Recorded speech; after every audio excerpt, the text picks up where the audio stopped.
Hey guys, welcome back to my channel, and today I'm going to be giving you two looks. You're going to get this in this short bob, and I'm going to show you this in a long hairstyle. I'm going to be showing you the cut and the color to get you where you need to be. Baby, stay tuned.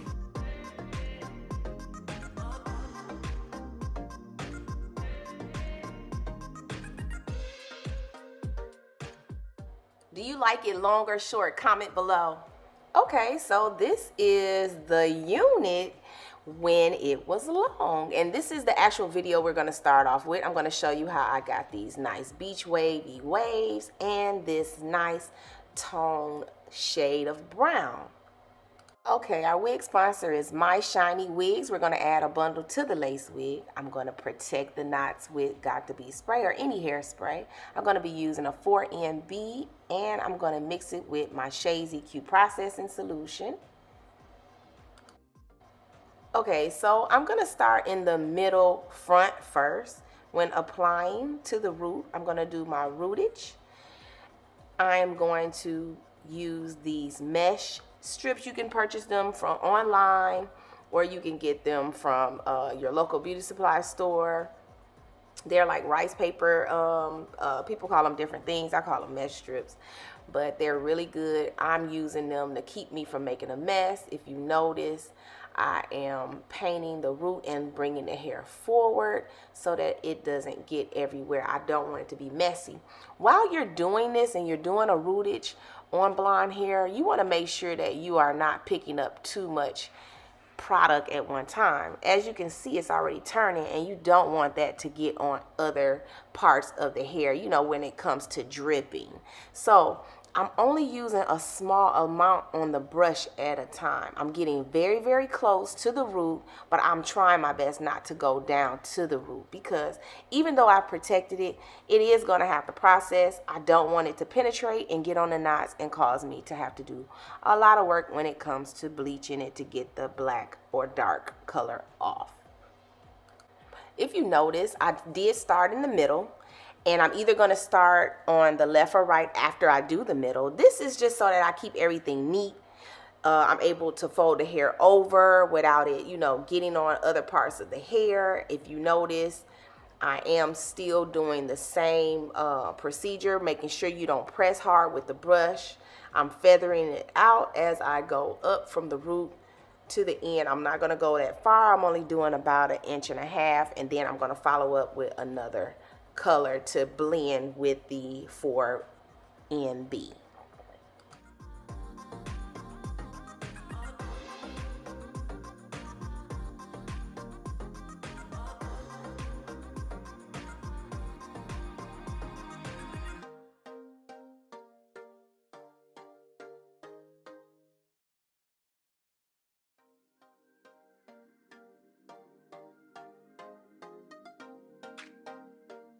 Okay, so now I'm going to go ahead and do the back. I'm going to use a 7NB with equal amounts of processing solution. It was a little fuzzy here. I didn't have another clip, so I had to use this one, and I have it at the bottom so that you can read it.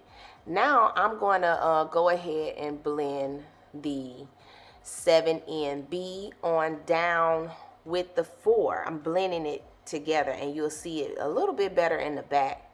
I'm going to part that off back there so that you can see what I'm doing. So if you look closely, you see the 4 is already there, that 4NB. I'm going to come down with my brush, and I'm going to blend that 7NB with that 4. These are just the colors I chose that I like, and I feel like, you know, I like how they look, so that's why I went with those two, because I wanted a darker root. All right, so once it's processed for about 20 to 30 minutes, then you're going to rinse it. I'm not going to rinse it totally out, guys, because I want to process some of that color onto the ends where the blonde is, the lighter blonde is. And that's going to also tone that blonde hair as well. And you will see that once I do completely, you know, wash it out. I'm actually massaging it all the way to the ends. and then I'm going to let it sit, and I'm going to watch it. I'm not going to walk away because it could end up getting darker. You know, we used a 4 and a 7, so I don't want it to get that dark. I just want to tone it just a little bit. And you see it's still blonde, right? It just knocked off some of the yellowish, okay? So now what I'm about to do is go ahead and style it. If you notice the ends are a little frizzy or whatever, I'm going to cut those. Okay, so I'm just taking my water bottle and I'm preparing to tweeze. If you want to see a full tweezing video, you can click the link above. What I usually do is I either tweeze towards me or you can tweeze back. It's just a matter of what's comfortable for you. I pretty much do both. You can see me here. I'm tweezing towards my body or away from my body at that angle.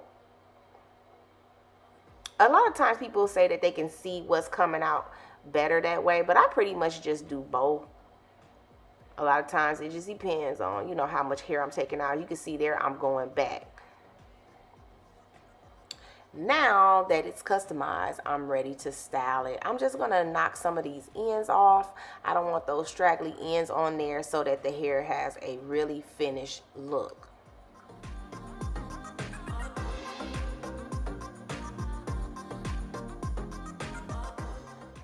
Okay, so I'm pretty much just only like knocking off those ends. I'm not really trying to do a major haircut. I just want to make sure that it's nice and neat when I do my styling for the finished look.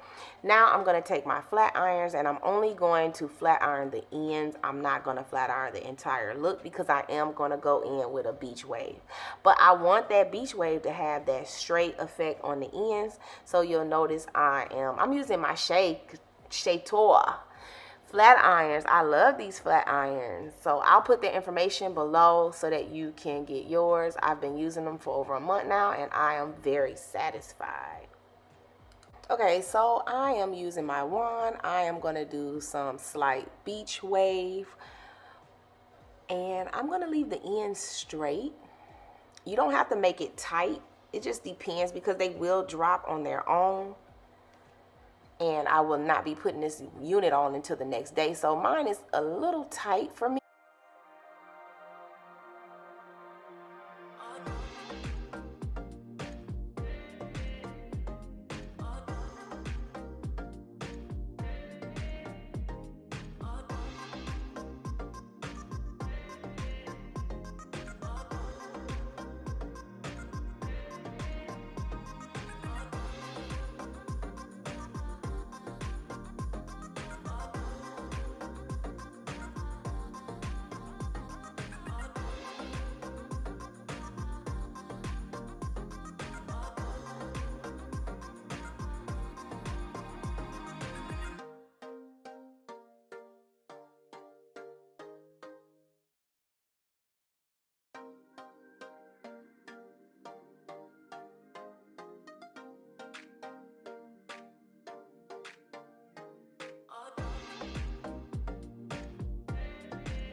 Okay, so the goal is to make sure that it is nice and thin and flat and even.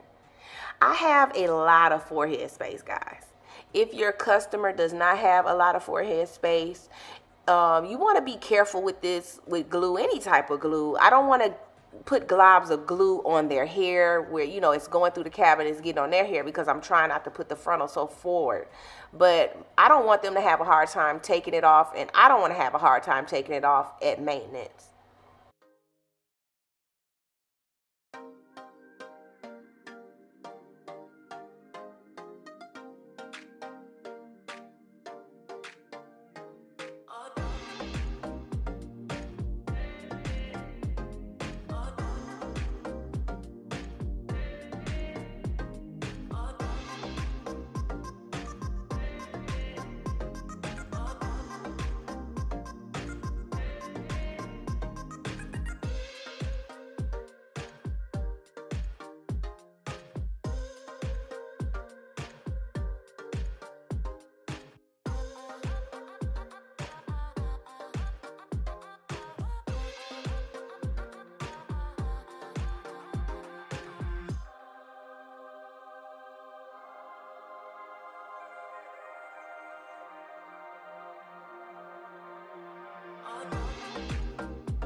Okay, so part two, I'm about to cut this hair off. Do not come in my comments talking about, why are you cutting all of that beautiful hair? Because I am a teacher and I am here to educate you and give you different techniques. You're welcome.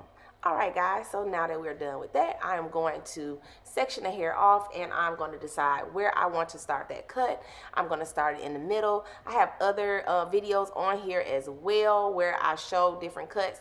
I am going to make this a little wispy, so I'm using my razor and I'm cutting it from left to right, starting in the middle so that I can get the cut, you know, even. If you get a little bit of uneven hairs, just go ahead and get them. You've noticed I twisted the hair so that it would angle from side to side.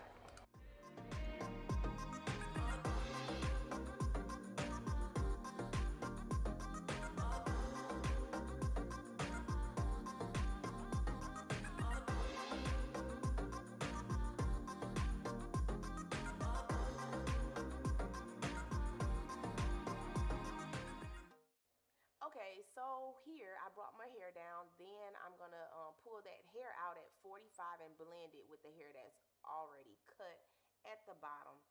Now I want to pull the sides over to the middle and cut it down at 45 as well. That's going to leave the hair that's going to swing forward so that it swings at an angle and I can cut it at a 45. Now I want to bring the hair from the front so that I can make sure that everything is even on the left and right.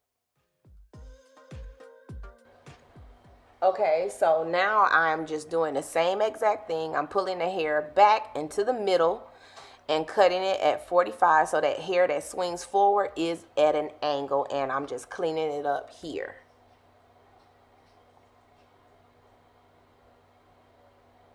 I'm going to pull that hair straight out for more layers and cut that hair at a slight 45 right there. And I'm going to pull everything to the middle. Okay, so what we're gonna do first, we're gonna do this on the left and right hand side. I'm gonna show you on the right side. You're gonna pull this hair down straight at 90, and we're going to continue to blend that at a 45 angle using your razor. Anything that you see hanging, you can go ahead and get. I'm gonna pull it straight out on the sides and cut that at a 45 as well, so that I can add some texture and some more layers. So I'm just freehanding it. I'm not really trying to make it too, perfect, because I want it to be wispy, but I am using the same technique or cutting techniques when I cut, so that I'm having some type of sequence as to my end result.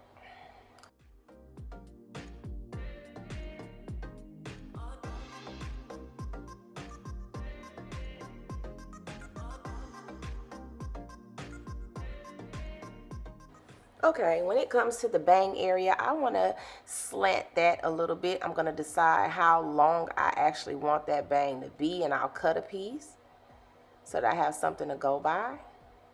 And then I'm going to blend everything according to that piece that I cut. And I'm going to angle that all the way to the side at a 45-degree angle.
Okay, so I decided to round brush it to give it a little bit of body.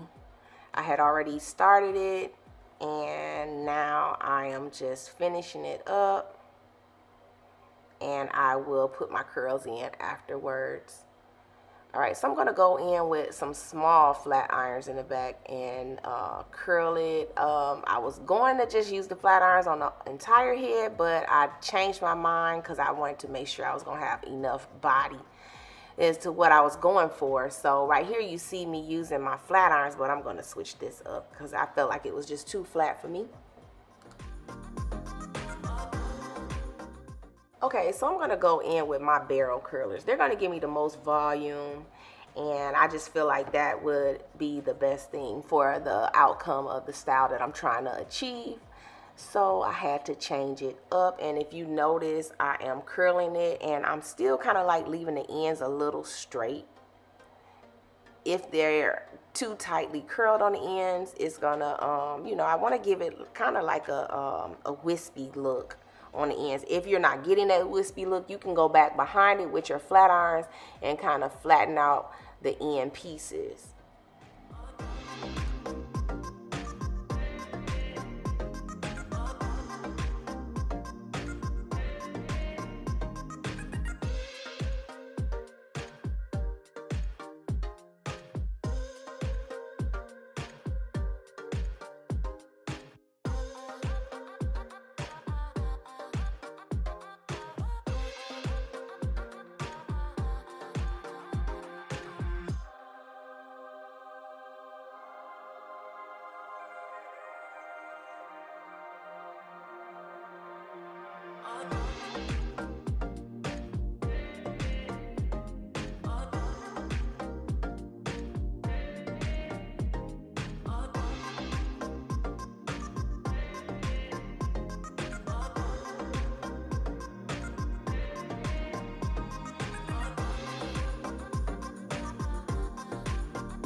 Did you like it long or short? Comment below. Make sure you like, comment, and subscribe below.